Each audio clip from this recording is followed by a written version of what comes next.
사도신경 하심으로 신앙 고백하겠습니다.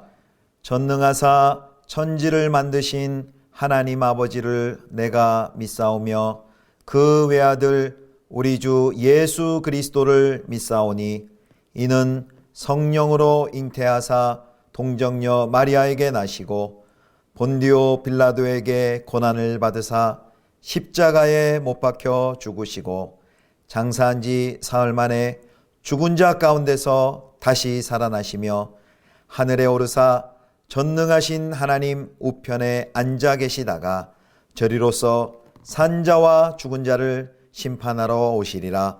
성령을 믿사오며 거룩한 공예와 성도가 서로 교통하는 것과 죄를 사하여 주시는 것과 몸이 다시 사는 것과 영원히 사는 것을 믿사옵나이다. 아멘.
별이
나 다니엘이 중심에 근심하며 내 머릿속의 환상이 나를 번민하게 한지라. 내가 그 곁에 모셔선 자들 중 하나에게 나아가서 이 모든 일의 진상을 물으매 그가 내게 말하여 그 일의 해석을 알려주며 이르되, 그 네 큰 짐승은 세상에 일어날 네 왕이라.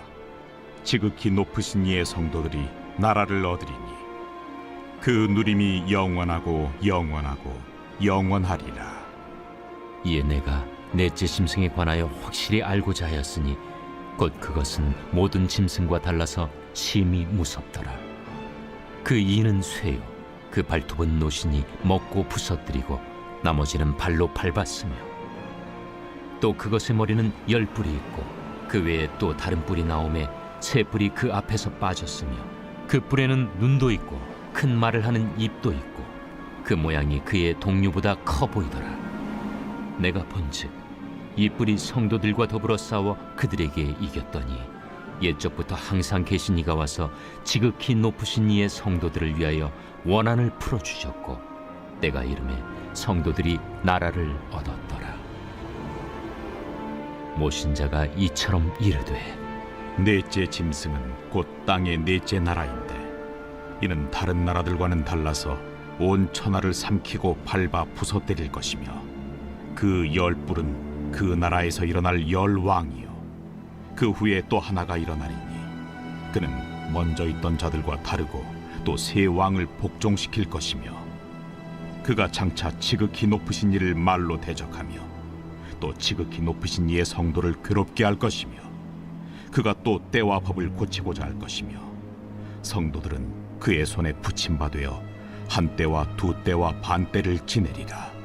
그러나 심판이 시작되면 그는 권세를 빼앗기고 완전히 멸망할 것이요 나라와 권세와 온 천하 나라들의 위세가 지극히 높으신 이의 거룩한 백성에게 붙임바 되리니 그의 나라는 영원한 나라이라. 모든 권세 있는 자들이 다 그를 섬기며 복종하리라.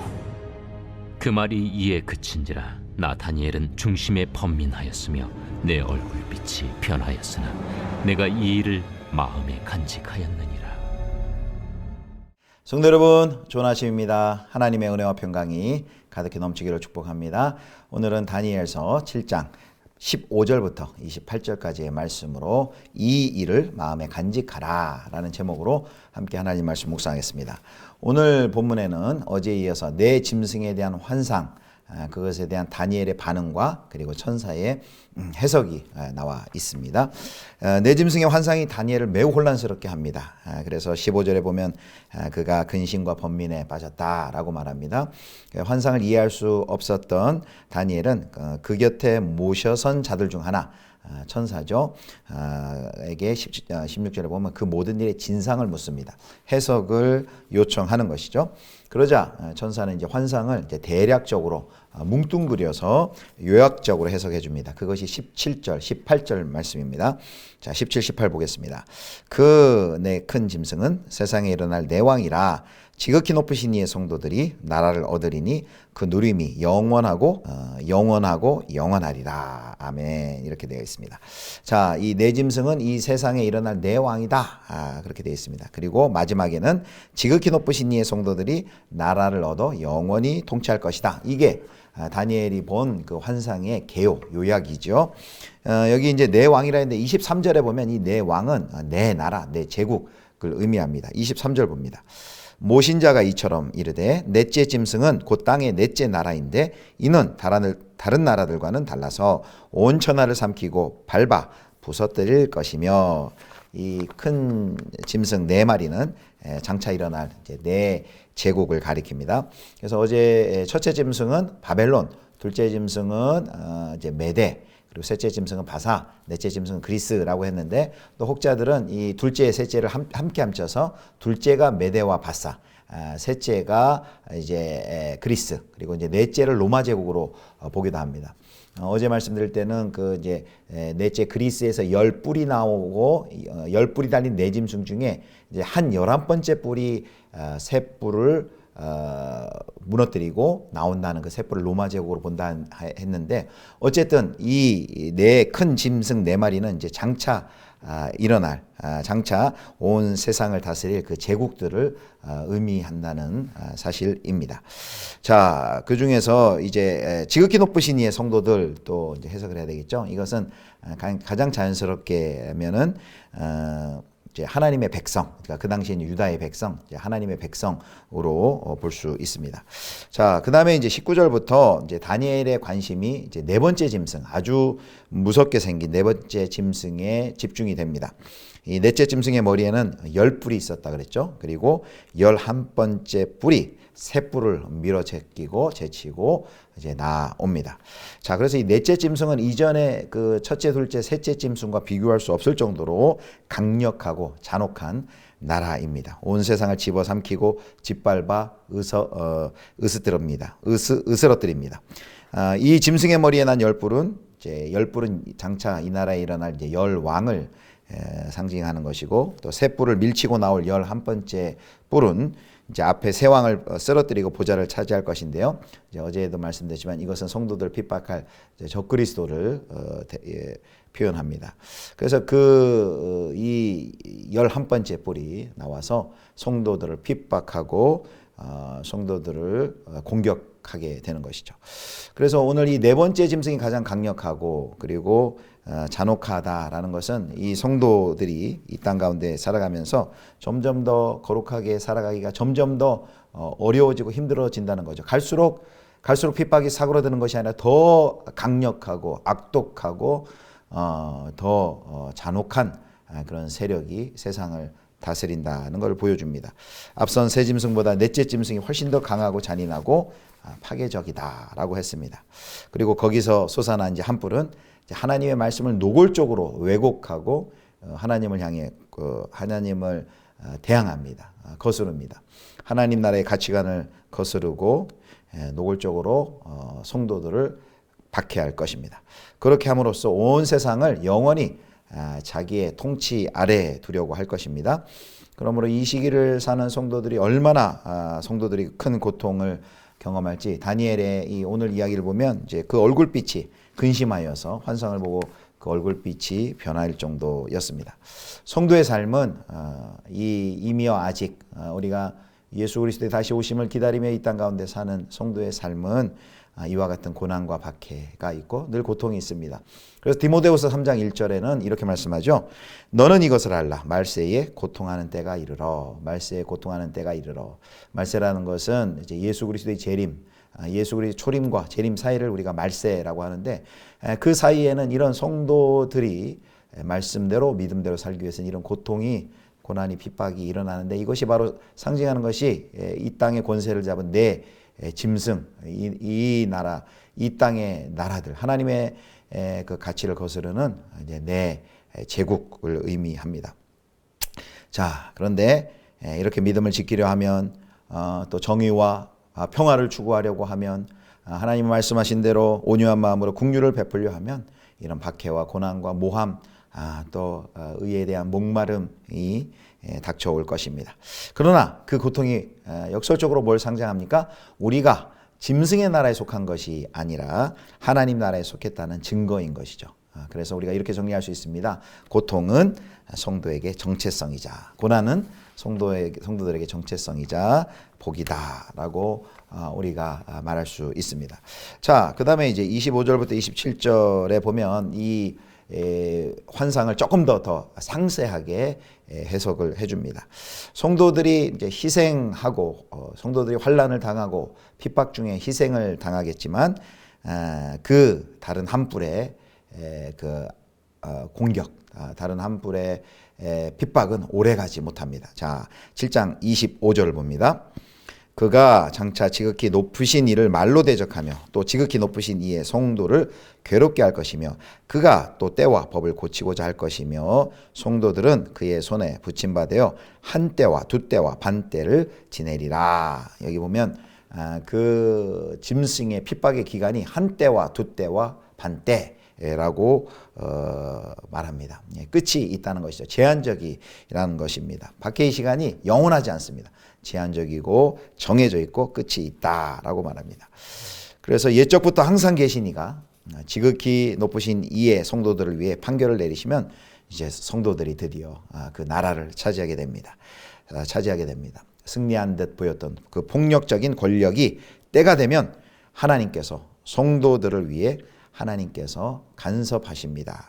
전세는 이제 역전하죠. 자, 그래서 어떻게 됩니까? 26절 7절을 봅니다. 그러나 심판이 시작되면 그는 권세를 빼앗기고 완전히 멸망할 것이요 나라와 권세와 온천한 나라들의 위세가 지극히 높으신 이의 거룩한 백성에게 붙임 바 되리니 그의 나라는 영원한 나라이라. 모든 권세 있는 자들이 다 그를 섬기며 복종하리라. 살펴본 것처럼 내 짐승이 온 세상을 다스리는 듯 세상은 늘 강대한 땅의 나라들에 의해 다스림을 받습니다. 그러나 짐승들이 누릴 권세는 한시적입니다. 그러나 성도들이 누릴 그 하나님의 나라는 영원합니다. 결국 오늘 본문이 우리에게 보여주는 게 무엇입니까? 최후 승리는 성도들의 몫이다라는 말씀입니다. 하늘의 재판에서 얻은 승리를 성도들이 실제로 누리는 데까지는 시간이 걸려요. 그게 바로 한때와 두때와 반때입니다. 그 기간 동안 그 작은 뿔, 셋불을 밀어 제끼고 올라온 작은 뿔은 온갖 만행을 자행하고 하나님을 대적하고 성도들을 가진 핍박과 환난 가운데 내몹니다. 하지만 성도의 환난도 셋불을 밀치고 나온 다른 한 뿔의 승리도 한시적입니다. 한때와 두때와 반때가 보여주듯이 제한적이고 끝이 있습니다. 천상의 인자에게 위탁된 그 나라와 권세와 영광은 이 땅에서 짐승과 혈투를 벌이기 위해 영적 순수성을 지키며 싸움에 동참한 지극히 높은 성도들이 상속할 그 나라와 권세와 영광입니다. 하나님의 백성은 온 나라를 얻으신 그리스도와 함께 왕노릇하며 영원한 나라에서 하나님을 예배하게 될 것입니다. 사랑하는 성도 여러분, 그러므로 우리가 이 땅에서 예수님 믿고 하나님의 말씀대로 순종하고 믿음을 지키기 위해서 당하는 환난과 고난이 분명히 있습니다. 그때 낙심하지 마시기를 축복합니다. 어떤 위협과 어떤 유혹이 와도 믿음의 선한 싸움을 포기하지 않으시기를 주님의 이름으로 축원합니다. 그래서 갈라디아 6장 9절 말씀에 이렇게 말씀하죠. 사도 바울이 우리가 선을 행하되 낙심하지 말지니 포기하지 아니하면 때가 이름에 거두리라. 우리가 고난과 환난 받는 것도 잠깐 때입니다. 그러나 반드시 하나님의 승리, 하나님의 완성, 하나님의 구원의 그 승리의 날, 그 때가 반드시 이룰 것입니다. 우리가 지극히 높으신 이의 성도들이지만 정해진 동안 짐승과 같은 세상 권력의 핍박과 괴롭힘을 당하지만 반드시 끝이 옴을 기억하시고 그 고난의 시간, 유배의 시간, 그리고 박해의 시간을 잘 견디면 나중에 그 고난은 기억나지도 않을 큰 회복과 승리의 기쁨을 경험하게 될 것입니다. 하나님께서 신원하여 주실 줄 믿고 하나님의 때에 하나님께서 심판하실 것을 반드시 믿고 끝까지 낭망하지 마시길 바랍니다. 자, 그렇게 끝까지 우리가 어떤 자세로 우리가 그날을 기다려야 될지를 오늘 본문의 마지막 28절이 보여줍니다. 28절 말씀 우리 함께 봉독하겠습니다. 28절 시작. 그 말이 이에 그친지라 나 다니엘은 중심에 번민하였으므로 내 얼굴빛이 변하였으나 내가 이 일을 마음에 간직하였느니라. 아멘. 내가 이 일을 마음에 간직하였느니라. 아멘. 사랑하는 성도 여러분, 하나님의 약속을 마음에 간직하시기를 축복합니다. 다니엘의 눈에 보였던 그 환상은 그가 사는 현실과는 너무나 동떨어져 있어 보였습니다. 너무 달랐을 것입니다. 하나님의 교회, 하나님의 백성들은 하나님께서 보여주신 환상을 보고 이 땅 가운데 살아가는 존재들입니다. 우리 주 예수 그리스도께서 다시 오실 것이고 그 재림의 날 우리 모든 성도들이 부활할 것이고 새하늘과 새 땅이 임할 것이고 보라 내가 만물을 새롭게 하리라 라는 하나님의 창조의 회복의 역사가 그날에 있을 것이다 라는 이 하나님의 환상, 하나님의 비전, 하나님의 꿈을 우리 성도들은 가슴에 품고 이 땅 가운데 살아가는 존재입니다. 그래서 우리가 이 땅에서 하나님의 그 궁극적인 승리를 향한 하나님을 향한 그 신뢰와 고백은 바로 쉽지 않은 여전히 고난의 현실을 살아갈 수 있는 힘이 되신다는 것을 여러분 믿으시기를 축복합니다. 그래서 세상에 가득한 이 세상에 죄악으로 가득한 이 세상을 살아가면서 위축된 채 대세를 따라 살아가는 것이 아니라 그 하나님의 나라와 그 백성의 궁극적인 승리를 믿으면서 그 하나님을 신뢰하며 믿으며 세상 가운데 하나님을 향한 신뢰로 그 믿음으로 환난을 이기고 끝내 최후 승리를 경험하시는 우리 모든 예수비전의 성도님들 다 되실 수 있기를 주님의 이름으로 축원합니다. 기도하겠습니다. 하나님, 여전히 이 땅이 하나님을 거스르는 내 짐승 같은 이 땅의 권세가 온 세상을 다스리는 것 같고 그 다스림 안에 믿음대로 살려고 하는 많은 성도들에게 고난과 핍박과 압제가 여전히 있지만 그때는 한때와 두때와 반때 제한적인 것을 또 한시적인 것을 믿습니다. 하나님의 때에 반드시 영원한 통치자시오 재판장이신 하나님께서 그 모든 반역을 다스리고 회복하시고 하나님의 구원의 역사를 이루실 줄을 믿습니다. 그 날을 바라보면서 오늘 여기서 하나님 그 하나님의 약속과 우리에게 주신 그 비전을 마음에 간직하고 오늘도 한 걸음씩 믿음으로 뚜벅뚜벅 걸어가 저 승리를 향해 주의 나를 향해 하나님의 나라를 향해 걸어가는 저희 모두가 되게 해 주옵소서. 우리 구주 예수 그리스도의 이름으로 기도드립니다. 아멘. 하늘에 계신 우리 아버지여 이름이 거룩히 여김을 받으시오며 나라의 임하옵시며 뜻이 하늘에서 이룬 것 같이 땅에서도 이루어지이다. 오늘날 우리에게 일용할 양식을 주옵시고 우리가 우리에게 죄 지은 자를 사하여 준 것 같이 우리 죄를 사하여 주옵시고 우리를 시험에 들게 하지 마옵시고 다만 악에서 구하옵소서. 대개 나라와 권세와 영광이 아버지께 영원히 있사옵나이다. 아멘.